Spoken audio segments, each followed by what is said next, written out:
Off-nya ini ya nggak boleh tinggal, nggak boleh dihilangkan, harus terbaca.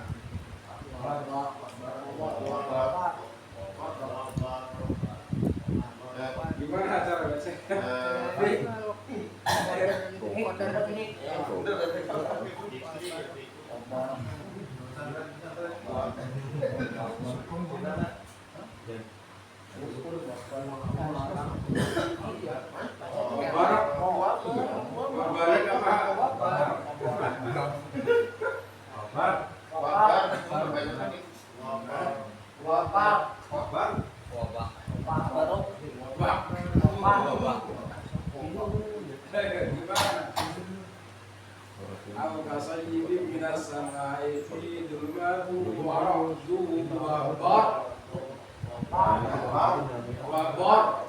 Ada pantulannya sedikit.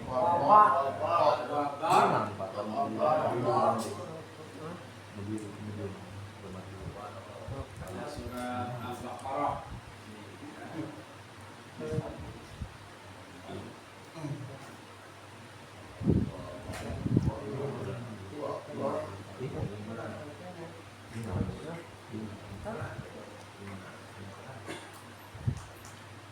Itu wakaf dulu ini ya. Sampai pelajaran calok dan kalau pekan depan wakaf nih ya. Masing-masing wakaf. Ada wakaf mu'anaqah, ada muwaqfi, ada waqful aula, ada wasful aula, ada wakaf jawaz, macam-macam. Ya.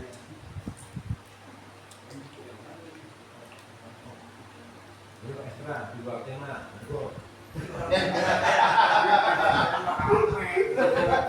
Tanya jawab di luar Jurus tema. Silakan dibuka kemana biasanya? Ya spesialis. Ngantuk. Jauh-jauh banget itu jangan. Bono tuh biasanya ada 200. Nanya dari kemarin malu nanya ini. Ya udah, tanyakan sekarang. Kemper itu harus dulu. Tanya contoh. Ya gimana? Makanya kemper kan gini.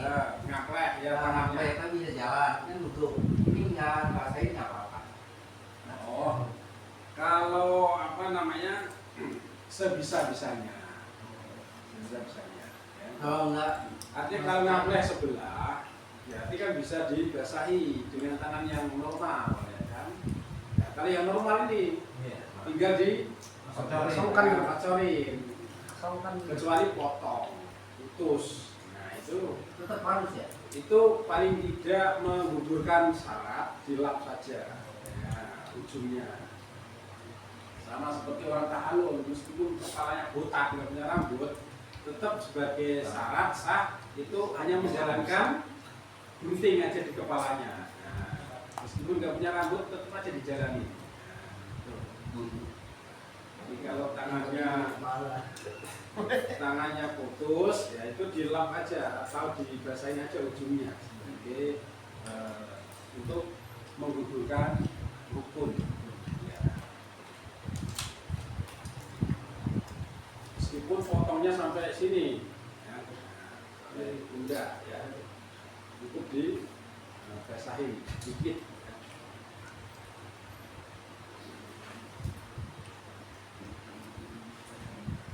Juga bro. Daripada kepikiran. Daripada dipikirin. Kita nggak bisa tidur sampai pagi repot. Jangan ditahan pertanyaannya. Disuruh. Nanya.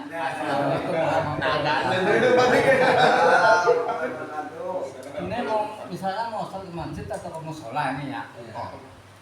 Kan namanya manusia masih tegangannya masih tinggi nih. Waduh.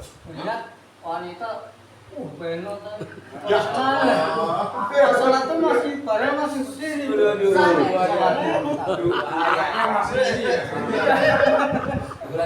Masih lengkap aja. Belum jatuh nomornya. Sholatnya tetap sah selama memenuhi rukun dan syarat. Ya. Namun diterima atau enggak wallahu a'lam. Mikirin dongkraknya. Tapi Kasih batu es dulu biar lemes. hati-hati ya. Laki-laki itu biasanya ya yang keluar dari alat kelaminnya itu ada 4 macam. Ya, umumnya ada 4 macam. Yang di lain umum itu ada. Yang umumnya 4 macam. Yang pertama air seni. Yang kedua air mani. Yang ketiga air madhi. Yang keempat air wadi. Yang tidak umum itu air darah atau nanah. Ya, itu nggak umum ya kan. Kalau sakit itu pasti. Yang umum itu 4. Air seni biasa kita ketahui, air mani pun sudah kita ketahui. Nah, kalau yang air madhi itu dia keluarnya setelah dongkrak itu lemes. Rumah saya. Ya, jadi setelah tegangan tinggi ya 10 megawatt ya. Kemudian kan langsung lemes. Nah, setelah lemes itu biasanya keluar cairan putih, bening, tidak kental dan tidak terlalu encer. Ya. Bainal kental wal encer.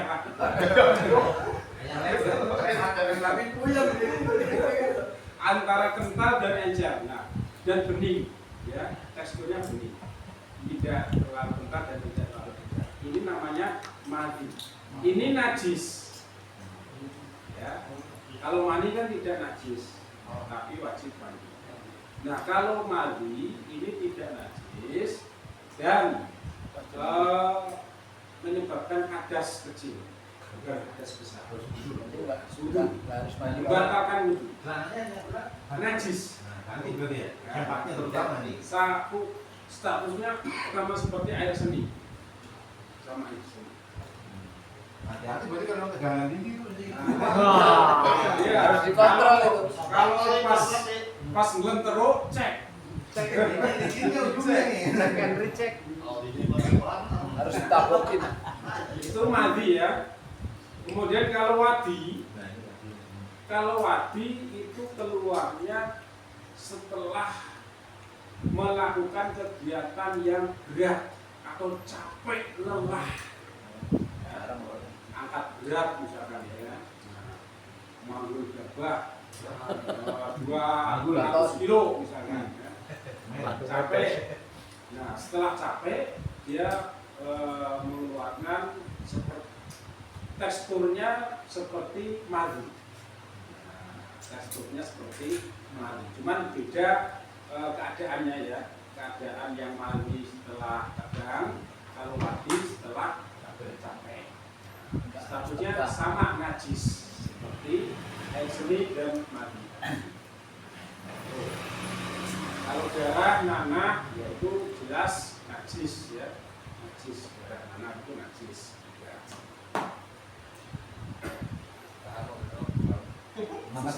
Terima kasih. Terima kasih sama-sama. Long besok. Kalau nyata keluar saat mimpi itu sperma berarti. Nah, apa perbedaan madhi, wadi, dan sperma? Perbedaannya kalau madhi dan wadi keluarnya itu tidak begitu terasa, tidak terasa enak. Ya. Kalau mani kan ada rasanya dan ada kerasa gergel-gergel gitu kan, nah, keluarnya. Waduh, ada Pusing dia. Pernah nggak Fit? Fit? Pernah. Yang mana? Apa nggak pernah? Oh, pernah. Pas minggu sama siapa? Orang yang jelas. Sama Eli. Lihat orang lewat aja itu mimpinya. Eli Suci. Atau sama ini apa? Rices. Sabroni. Waktu Jayanti kali Pak. Berarti udah balik ya Fikri ya? Gila udah balik. Nggak apa-apa lah, ntar besok dicariin. Bapak. Memang kalau untuk seluruh bacaan sampai mana? Ya. Kaki. Bacaan dulu. Belajar wudhu. Bacaan dulunya sampai mana? Sampai kaki apa sampai muka? Niatnya. Oh, kalau niat wudhu itu kan dimulai dari basuhan pertama. Basuhan rukun tentunya ya, bukan basuhan yang sunnah. Basuhan rukun wudhu itu mulai dari apa? Dari membasuh muka. Itulah mulai kita membaca niat, tapi fil qalbi di dalam hati. Adapun kita lafazkan nama itu wudhu al-rohlah dan asli fadlillahi ta'ala itu sebelum membasuh muka. Sama seperti sholat. Sebelum takbir kita usolli ya kan. Begitu takbir di dalam hati baru usolli fardhu maghrib, usolli fardhu isya'i dan lain-lain. Begitu juga wudhu. Kita membasuh muka, kita di dalam hati mau itu berdoa. Kalau sebelumnya kita baca, tapi sebelum membasuh muka. Nah sunah-sunahnya awalnya itu yang pertama kita mencuci telapak tangan, itu sunnah yang awalnya, permulaannya mencuci telapak tangan. Kemudian setelah itu berkumur, kemudian istinsyak itu menghirup air berwudu, kemudian dikeluarkan lagi namanya istinsar, ya, dikeluarkannya namanya istinsar.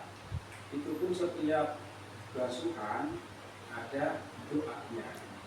Tapi sunnah ya, bukan wajib. Yang wajib niat tadi yang wajib. Ya. Jadi ketika basuh tangan kita ada doanya, Allahumma inni as'aluka al-husna wal barakah wa a'udzu bika min syururi wal halakah. Dan berkumur juga ada doanya ya. Kemudian istinsyak dulu ya. Istinsyak kemudian istinsyak juga ada doanya. Kemudian baru membasuh muka atau wajah. Nah, batasan membasuh muka itu dari mana sampai mana batasannya?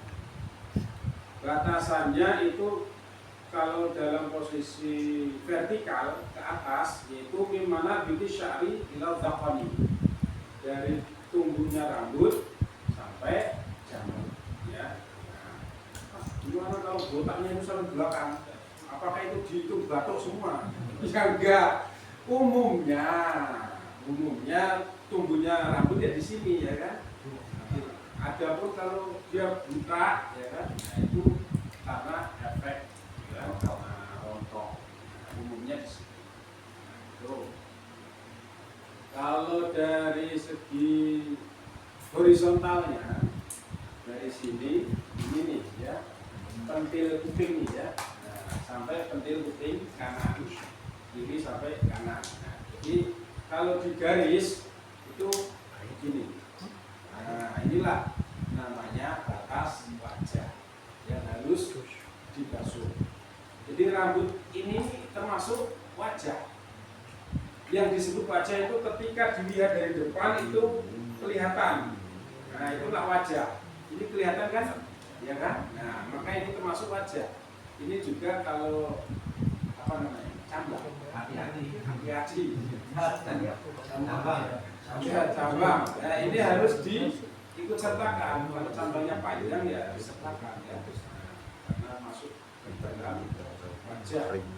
Nah, kalau janggutnya itu tebel sampai kulit janggutnya itu tidak kelihatan, maka cukup di sela-sela saja. Tidak harus basah sampai kulit ya. Kecuali kayak saya nih ya, remang-remang gitu kan. Nah, ini harus basah kulitnya. Nah, kalau janggutnya yang tebal sampai nggak kelihatan kulit yang panjang ya, maka cukup di sela-sela saja. Karena semua. Iya, nggak harus basah sampai kulit. Kalau yang tebal ya, yang nggak kelihatan kulitnya. Kalau masih kelihatan kulit harus dibasahi kulitnya untuk membasuh muka, wajah. Kemudian setelah wajah membasuh kedua tangan, ya, sampai siku. Ghusl yadain ilal mirfaqain, ya, membasuh kedua tangan sampai siku. Jadi kalau menghuni ya di atas siku sampai ujung kuku sampai siku. Termasuk yang